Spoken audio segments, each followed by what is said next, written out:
ವಿಡಿಯೋದಲ್ಲಿ LIC new endowment plan 914, Jeevan ಲಕ್ಷ್ಯ plan 933, Jeevan Labh plan 936 ಈ ಮೂರು ಪಾಲಿಸಿಗಳ ಬಗ್ಗೆ ಡೀಟೇಲ್ ಆಗಿ ವಿಡಿಯೋದಲ್ಲಿ ಈಗ ನೋಡೋಣ. ಮೊದಲು ನ್ಯೂ ಎಂಡೋಮೆಂಟ್ ಪಾಲಿಸಿನ ಪರ್ಚೇಸ್ ಮಾಡಿಕೊಳ್ಳುವುದಕ್ಕೆ ಏಜ್ ಲಿಮಿಟ್ ಮಿನಿಮಮ್ 8 ವರ್ಷ ಕಂಪ್ಲೀಟ್ ಆಗಿರಬೇಕು, ಮ್ಯಾಕ್ಸಿಮಮ್ 55 ವರ್ಷದ ಒಳಗಿರಬೇಕು. ಜೀವನ್ ಲಾಭ್ ಪರ್ಚೇಸ್ ಮಾಡಿಕೊಳ್ಳುವುದಕ್ಕೆ ಮಿನಿಮಮ್ ಏಜ್ 8 ವರ್ಷ ಕಂಪ್ಲೀಟ್ ಆಗಿರಬೇಕು, ಮ್ಯಾಕ್ಸಿಮಮ್ 59 ವರ್ಷದ ಒಳಗಿರಬೇಕು. ಜೀವನ್ ಲಕ್ಷ್ಯ ಪಾಲಿಸಿ ಪರ್ಚೇಸ್ ಮಾಡ್ಕೊಳ್ಳೋದಕ್ಕೆ ಮಿನಿಮಮ್ ಏಜ್ 18 ವರ್ಷ ಕಂಪ್ಲೀಟ್ ಆಗಿರಬೇಕು, ಮ್ಯಾಕ್ಸಿಮಮ್ ಏಜ್ 50 ವರ್ಷದ ಒಳಗಿರಬೇಕು. New endowment policy term minimum 12 ವರ್ಷ, ಮ್ಯಾಕ್ಸಿಮಮ್ 35 ವರ್ಷ. ಜೀವನ್ ಲಾಭ್ ಪಾಲಿಸಿ ಟರ್ಮ್ 16 ವರ್ಷ, 21 ವರ್ಷ, 25 ವರ್ಷ. ಈ ಮೂರಲ್ಲಿ ಯಾವುದಾದ್ರೂ ಒಂದನ್ನ ನೀವು ಸೆಲೆಕ್ಟ್ ಮಾಡ್ಕೊಳ್ಬೇಕು. Jeevan Lakshya policy term minimum 13 ವರ್ಷ, ಮ್ಯಾಕ್ಸಿಮಮ್ 25 ವರ್ಷ. New endowment policy sum assured minimum 1 lakh rupeesಗೆ ಪಾಲಿಸಿನ ಪರ್ಚೇಸ್ ಮಾಡ್ಕೊಳ್ಬೇಕು. ಜೀವನ್ ಲಾಭ್ ಅಲ್ಲಿ 2 lakh rupeesಗೆ ಪಾಲಿಸಿನ ಪರ್ಚೇಸ್ ಮಾಡ್ಕೊಳ್ಬೇಕು. ಜೀವನ್ ಲಕ್ಷ್ಯದಲ್ಲಿ ಮಿನಿಮಮ್ 1 lakh rupeesಗೆ ಪಾಲಿಸಿನ ಪರ್ಚೇಸ್ ಮಾಡ್ಕೊಳ್ಬೇಕು.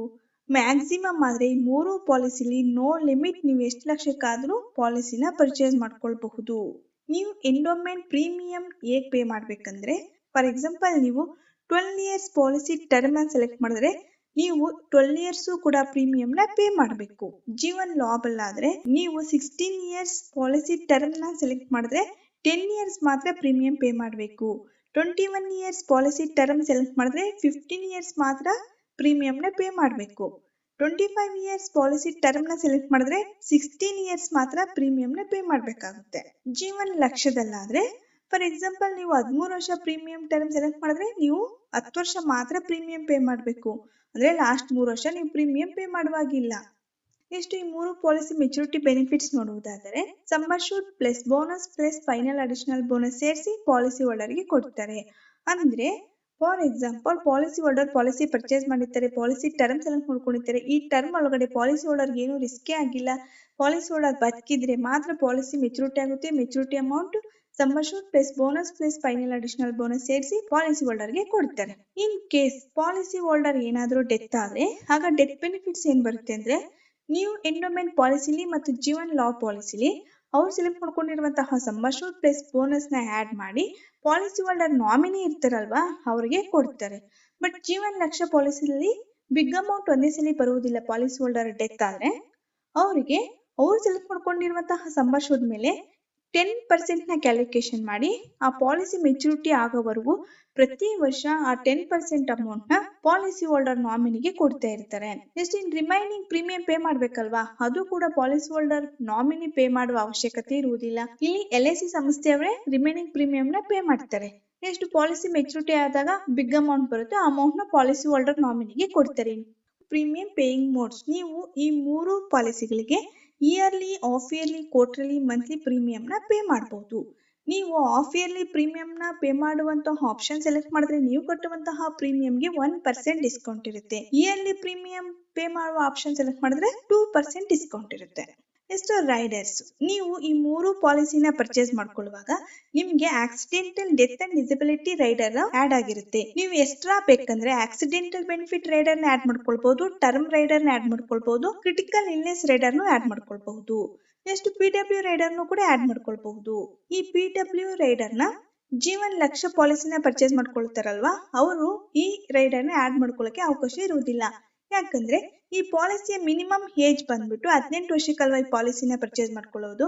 ಹಾಗಾಗಿ ಈ ಪಾಲಿಸಿ ಪರ್ಚೇಸ್ ಮಾಡ್ಕೊಳ್ಳೋರು ಈ ರೈಡರ್ ನ ಆಡ್ ಮಾಡ್ಕೊಳ್ಳಕ್ಕೆ ಆಗುವುದಿಲ್ಲ.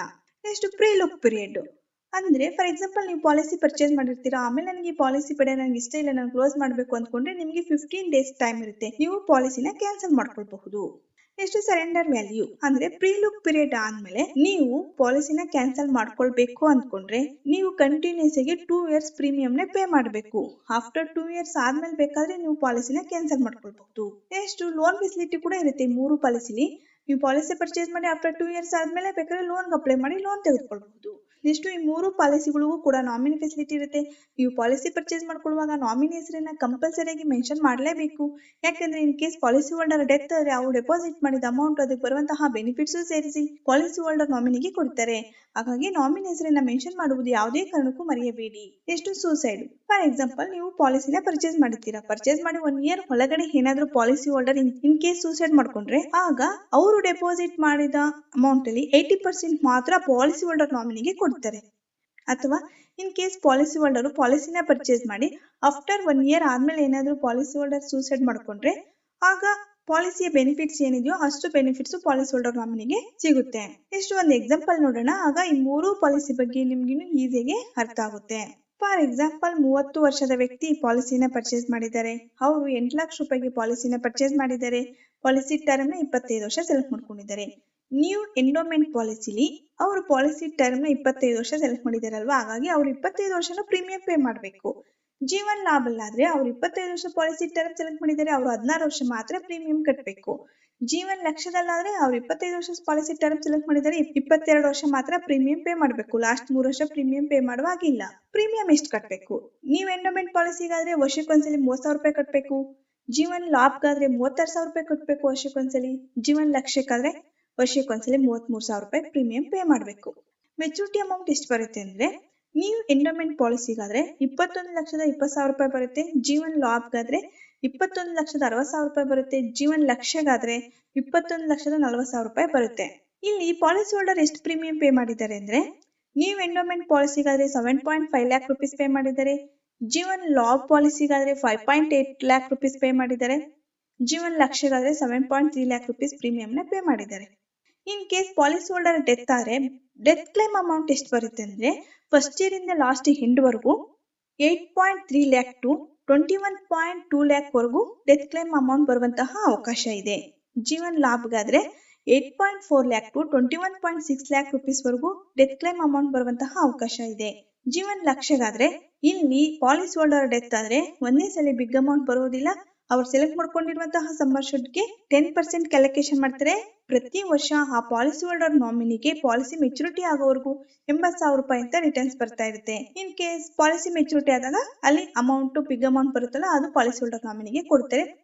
Next in case policy holder ಏನಾದರೂ ಆಕ್ಸಿಡೆಂಟ್ ಆಗಿ ಡೆತ್ ಆಗಿದ್ರೆ, ನೀವು ಎಂಡೋಮೆಂಟ್ ಪಾಲಿಸಿಗಾಗ್ಲಿ ಜೀವನ್ ಲಾಭಗಾಗ್ಲಿ ಜೀವನ್ ಲಕ್ಷಕ್ಕಾಗ್ಲಿ ಎಕ್ಸ್ಟ್ರಾ ಒಂದು ಸಮ್ಮರ್ ಶೆಡ್ ನ ಆಡ್ ಮಾಡ್ತಾರೆ. ಅಂದ್ರೆ ಇಲ್ಲಿ 8 ಲಕ್ಷ ರೂಪಾಯಿ ಎಕ್ಸ್ಟ್ರಾ ಬರುತ್ತೆ ಪಾಲಿಸಿ ಹೋಲ್ಡರ್ ನಾಮಿನಿಗೆ. ನೆಕ್ಸ್ಟ್ ಆ ಪಾಲಿಸಿ ಹೋಲ್ಡರ್ ಪಾಲಿಸಿ ಪರ್ಚೇಸ್ ಮಾಡ್ಕೊಳ್ಳುವಾಗ ಟರ್ಮ್ ರೇಡರ್ ಏನಾದ್ರು ಎಕ್ಸ್ಟ್ರಾ ಆಡ್ ಮಾಡ್ಕೊಂಡಿದ್ರೆ ಆಗ ಕೂಡ 8 ಲ್ಯಾಕ್ ರುಪೀಸ್ ಎಕ್ಸ್ಟ್ರಾ ಬರುತ್ತೆ ಪಾಲಿಸಿ ಹೋಲ್ಡರ್ ನಾಮಿನಿಗೆ. ಓಕೆ ಫ್ರೆಂಡ್ಸ್, ಈ 3 ಪಾಲಿಸಿ ಬಗ್ಗೆ ಕಂಪ್ಯಾರಿಸನ್ ಗೊತ್ತಾಯ್ತಲ್ವಾ? ಈ ವಿಡಿಯೋ ಈ ಮಾಹಿತಿ ನಿಮ್ಗೆ ಇಷ್ಟವಾಗಿದ್ರೆ ಲೈಕ್ ಮಾಡಿ, ಶೇರ್ ಮಾಡಿ. ಏನಾದರೂ ಡೌಟ್ಸ್ ಇದ್ರು ಕಮೆಂಟ್ ಬಾಕ್ಸ್ ಅಲ್ಲಿ ಕಮೆಂಟ್ ಮಾಡಿ, ನಾನು ರಿಪ್ಲೈ ಮಾಡ್ತೀನಿ. ಮತ್ತು ಇನ್ನು ಹೆಚ್ಚಿನ ಮಾಹಿತಿಗಾಗಿ ನಮ್ಮ ಚಾನೆಲ್ಗೆ ಸಬ್ಸ್ಕ್ರೈಬ್ ಆಗಲು ಮಾತ್ರ ಮರೆಯಬೇಡಿ. Thank you for watching.